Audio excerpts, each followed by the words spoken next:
హౌస్‌లో నుండి నైని వెళ్ళిపోయినప్పటి నుండి ఎప్పుడూ లేని విధంగా హౌస్‌మేట్స్ అందరూ ఎంతగానో ఏడుస్తూ కనిపిస్తున్నారు. ఆఖరికి శివాజీ కూడా ఏడ్చేశారు. హౌస్ నుండి నేను వెళ్ళిపోవాలనుకుంటున్నాను. ఆరోగ్యం బాలేదని చెప్పి ఒక్కసారిగా బిగ్ బాస్ గేట్స్ ఓపెన్ చేసేసరికి శివాజీ వెళ్ళిపోవడంతో హౌస్‌మేట్స్ అందరూ ఒకే ఎత్తు అయితే పల్లవి ప్రశాంత్ మరో ఎత్తులో ఏడుస్తూ ఉన్నాడు.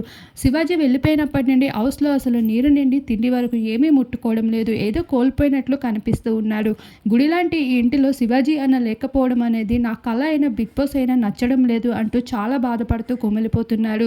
అసలు విషయానికి వస్తే శివాజీ ఆరోగ్య పరిస్థితి బాలేదు.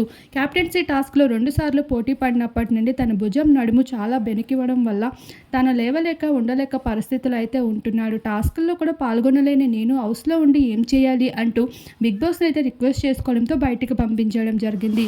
అప్పటి నుండి పల్లవి ప్రశాంత్ పరిస్థితిని చూస్తే ఎవరైనా ఎమోషనల్ ఉండలేక తప్పదని చెప్పుకోవచ్చు. హౌస్‌మేట్స్ సైతం ఎప్పుడూ లేని విధంగా నైని వెళ్ళిపోవడం, శివాజీ వెళ్ళిపోవడం అనేది కుమిలిపోతూ కనిపిస్తున్నారు.